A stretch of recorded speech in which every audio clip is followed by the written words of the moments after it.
जय हिंद दोस्तों। आइए आज हम देखते हैं कर्नाटक युद्ध, जो 3 युद्ध हुए उनकी डेट भी याद करेंगे, उनमें कौन कौन संधि हुई ये भी हम देखेंगे, कैसे याद करना ये बताऊंगा और क्यों हुआ ये थोड़ा डिस्कस कर लेंगे। देखिए ये टॉपिक इंपॉर्टेंट है, क्यों? क्योंकि कभी पूछ लेते हैं कब प्रथम कर्नाटक युद्ध कब से कब तक हुआ, दूसरा पूछ लेता है, तीसरा, या फिर ये न पूछ करके संधियाँ पूछ लेता है। देखिए कर्नाटक युद्ध हो गया, मैसूर हो गया, आंग्ल मराठा, पंजाब युद्ध, या मतलब नेपाल बर्मा, ये जितने भी युद्ध हुए हम थोड़ा करके मतलब जितना, देखिए बोर्ड में जितनी जगह रहती है मैं लिखने की पूरी कोशिश करता हूँ, टॉपिक समझाने की कोशिश करता हूँ, ठीक। और देखिए मैं याद करा दूँगा ये मेरी गारंटी है, बाकी मतलब मैं नहीं जानता हूँ। दूसरी चीज़ ये है कि जितनी भी चीज़ें हैं मतलब मैंने जितने नोट किए इतनी तो आप कॉपी में ज़रूर नोट करिए। देखिए बोर्ड वाली क्लास का जो मैंने बोर्ड पे क्लास जितनी भी ली उसकी एक अलग आप कॉपी बना लेंगे ना, तो आपका कॉन्फिडेंस बहुत बढ़ेगा, ये मैं जानता हूँ। क्योंकि क्या होगा, मैं वही टॉपिक करा रहा हूँ जो एग्जाम में क्वेश्चन आते हैं, मैं फर्जी का कोई ज्ञान नहीं दे रहा हूँ, ठीक। और यहाँ पे ज्ञान देने का मतलब भी नहीं कोई, क्योंकि हमें एग्जाम पास करना है, हमें ज्ञान लेकर कुछ नहीं करना है, ठीक।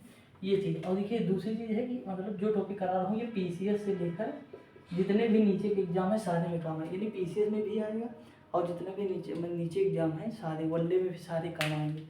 तो हम शुरुआत करते हैं। देखिए इसमें कर्नाटक युद्ध किनके मध्य हुआ। देखिए भारत में मतलब अंग्रेजों का जो एक टर्निंग पॉइंट था ना भारत में राज करने का, वो कर्नाटक युद्ध से शुरू होता है।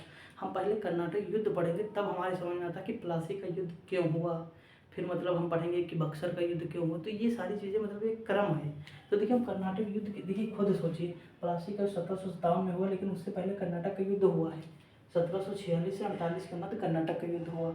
उसके बाद देखिए कर्नाटक के हुआ, फिर द्वितीय कर्नाटक हुआ, उसके बाद देखिए यहाँ पे 58 यानी प्लासी का बीच में हुआ। प्लासी का युद्ध कहाँ हुआ, इनके बीच में हुआ, इन दोनों के बीच में प्लासी का युद्ध होता है 1757 में।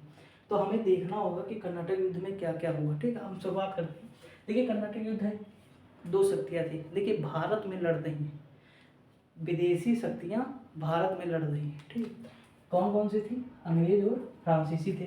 देखिए हम कर्नाटक युद्ध की पहले डेट याद करते हैं कि कौन कौन सा। देखिए पहला कर्नाटक युद्ध, जब भी आप डेट याद करें ना तो ये एक चीज़ जरूर याद रखें कि हमें डेट साथ में याद करनी है, अलग अलग नहीं याद करनी है। संधि जब भी हम याद करेंगे तो ऊपर से नीचे, मतलब हमारा ये पैटर्न होगा जिसे हम कहते हैं लंबवत, समझ आए कि नहीं। ये लंबवत जो हमारा पैटर्न होगा जिसे हमें फॉलो करना है। हम जब भी डेट याद किसी भी, देखिए पढ़ने का एक तरीका होता है, हमारे माइंड में तभी लंबे समय तक रहेगी चाहे हम डेट याद करें या संधि याद करें, ठीक। ये चीज़ तो हमें ये देखना, हॉरिजेंटल हम नहीं याद करेंगे कि ऐसे याद करें, हम मतलब ऐसे जो है जो मतलब लंबवत है ऐसे याद करेंगे। अब देखिए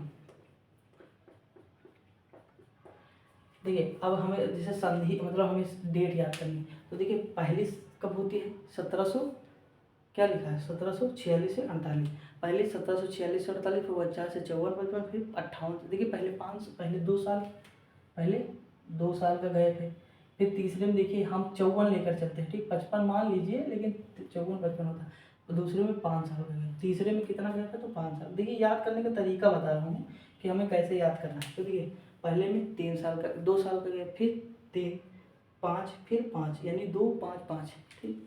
अब हम देखते हैं, देखिए हमें डेट लिखना है तो हम पहले लिखें 1746, 2 साल का गया, यानी 48 हो जाएगा। अगला 49 में हमारा शुरू होता है, 2 साल 5 साल का गया, फिर हमारा 58 में शुरू होता है, फिर 5 साल का गया, यानी 63। देखिए हम ऐसे याद करेंगे, यानी जब भी याद करेंगे 46 से 48, फिर 49 से 54 या 55 हो जाएगा, 58 से 63, इस तरह मतलब 46 से 48 पहला हो जाएगा, उसके बाद 49 से 54 दूसरा हो जाएगा, उसके बाद 58 से 63 तीसरा हो जाएगा। अब संधि कौन कौन सी होती, तो देखिए इसकी एक मैंने ऐसी ट्रिक बना दी है, ट्रिक छोटी सी है, आय पे करेंगे। आय आपके मोबाइल में होगा ना।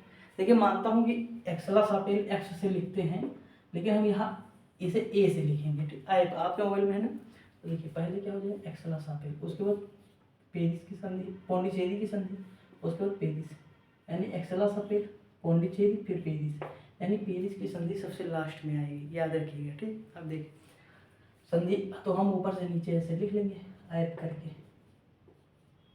समझ आएगा नहीं। यानी हम पहले डेट याद करेंगे उसके बाद संधियाँ याद करेंगे, तो हमारा ये तरीका रहेगा जिससे हमें लंबे समय तक याद रहेगा।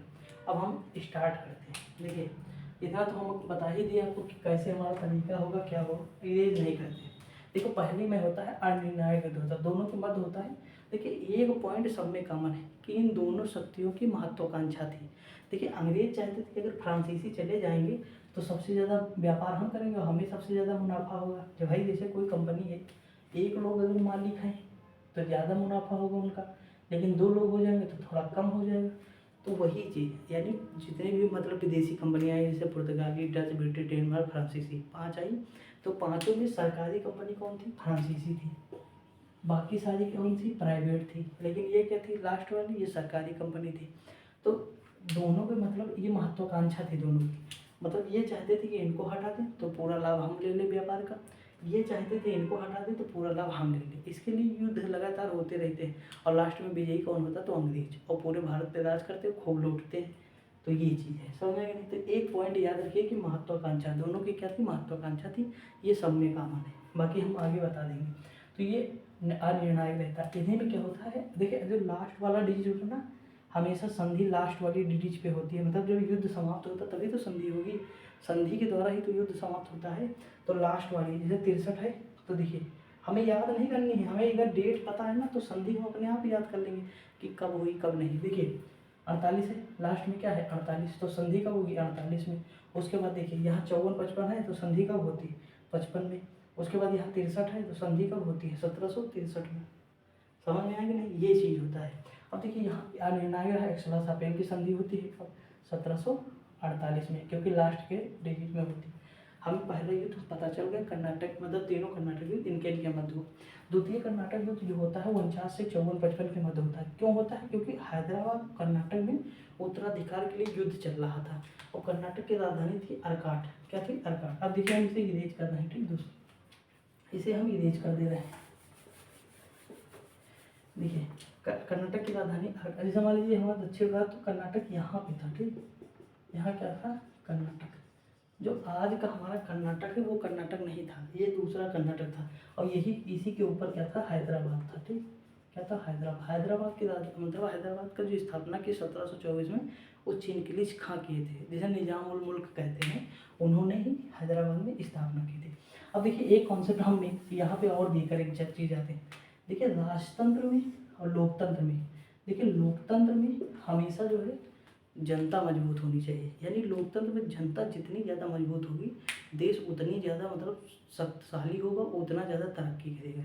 यानी जनता का मजबूत होना जरूरी है। किसमें? लोकतंत्र यानी डेमोक्रेटिक। जैसे हमारा देश है तो हमारे देश में क्या है? जनता मजबूत होनी चाहिए। और राजतंत्र में क्या होता है? राजतंत्र में राजा का मजबूत होना बहुत जरूरी है। देखिए केंद्र के पास जब शक्ति होती है ना, जैसे राजा अगर मजबूत नहीं होगा तो अंग्रेज लोग देखो जब राजा मजबूत होता था तब तो युद्ध नहीं करते थे, तब टालते थे। लेकिन जैसे सैनिक कम, उनके मतलब जितने भी उत्तराधिकारी थे कमज़ोर हुए तो वो क्या हुए? बिखरने लगे। अंग्रेजों ने मतलब विलय कर लिया। जैसे देखिए पंजाब में जब तक दिलीप मतलब राजा रणजीत सिंह से अंग्रेजों ने युद्ध नहीं किया, वो वेट करते रहे। भारत में देखो औरंगजेब के समय, अकबर के समय, इनके समय में और अंग्रेजों ने बहुत कुछ नहीं किया। लेकिन जैसे उनके उत्तराधिकारी होते हैं बहादुर शाह, फर्रुख जहांदार शाह, फर्रुखसिया दफिउद्दौला, अहमद शाह, ये सारे लोग जब होते हैं ना तो उसके बाद क्या होता है कि मतलब अयोग्य होने लगते हैं तो दिल्ली पर कब्जा करना अंग्रेज लोग चाहते हैं, ठीक। तो ये चीज़ होती है। तो देखिए राजतंत्र में राजा का मजबूत होना जरूरी और लोकतंत्र में जनता का, ठीक। लोकतंत्र में जनता का और राजतंत्र में राजा का। नहीं तो अगर राजा मजबूत नहीं होगा तो राजतंत्र चल नहीं पाएगा। ये चीज़ है। अब देखिए ये चीज़ समझ में आया। तो देखिए जो हैदराबाद में था नासिर जंग और मुजफ्फर जंग, और कर्नाटक में अनिरुद्दीन और चंदा साहब। मतलब हैदराबाद में फ्रांसीसी चाहते थे कि मुजफ्फर जंग बने। हैदराबाद में मतलब जो उत्तराधिकारी थे वो मतलब फ्रांसीसी चाहते थे कि मुजफ्फर जंग बने, और कर्नाटक में चंदा साहब को बनाना चाहते थे। अंग्रेज किन्हें बनाना चाहते थे? अंग्रेज चाहते थे हैदराबाद में नासिर जंग बने और कर्नाटक में अनिरुद्दीन बने। लेकिन ये दोनों मतलब चल रहे थे। देखिए इसमें क्या होता है 1749, ये भी अनिर्णायक रहता है, बहुत ज़्यादा इसका इफेक्ट नहीं पड़ता। देखिए 1749 में क्या होता है, इसी के बीच अंबुर की लड़ाई होती है। क्या होती है? अंबुर। फ्रांसीसी इसमें विजयी होते हैं, फ्रांसीसी की छोटी टुकड़ी होती है, पराजित कर देती है। उसके बाद अब देखिए उसके बाद 1755 में क्या होता है? पौंडीचेरी की संधि होती है, ठीक। उसके बाद तृतीय कर्नाटक युद्ध होता है 1758 से 63 के मध्य होता है तृतीय कर्नाटक युद्ध।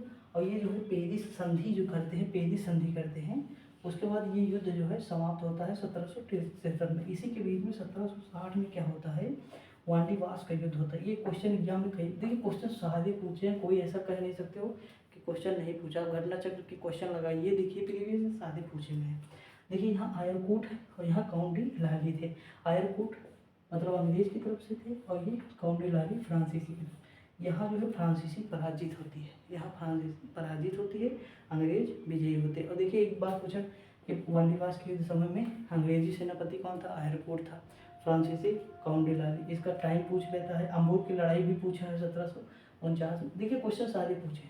देखिए मेरे पास कम समय रहता है और हमें कंटेंट ज़्यादा देना होता है, इसलिए नहीं तो हम मतलब समझाएं तो बहुत मतलब ज़्यादा ही समझा जाएंगे और बहुत अच्छे से मतलब एक फ्लो होता है ना पढ़ाने का, वो मतलब चलता रहेगा, माइंड में सेट होती रहेंगे, याद करने की जरूरत नहीं पड़ेगी। जैसे देखिए कॉन्सेप्ट है, कॉन्सेप्ट के बीच में फैक्ट आ जाए तो याद हो जाएगा, कॉन्सेप्ट फिर फैक्ट, कॉन्सेप्ट फिर फैक्ट। लेकिन अगर फैक्ट हम पढ़ेंगे ना पागल हो जाएंगे, इसीलिए हम कोशिश करते हैं कि कॉन्सेप्ट भी देते चले, बीच में फैक्ट भी डाल दें। तो दोस्तों जैसे कर्नाटक युद्ध हुआ ऐसे ही मैसूर युद्ध करा देंगे। तो कर्नाटक मैसूर, फिर आंग्ल जो है आंग्ल मराठा युद्ध, फिर आंग्ल मतलब जो है आंग्ल सिख युद्ध। तो ऐसे ही करके हम सारे देखते चलेंगे आराम से छोटे छोटे वीडियो में। और अगर पसंद आया करे वीडियो तो लाइक शेयर कर दिया करिए, ठीक, सपोर्ट करिएगा ताकि और भी अच्छे से वीडियो बनाते रहें। मिलते हैं अगली वीडियो में, तब तक के लिए जय हिंद।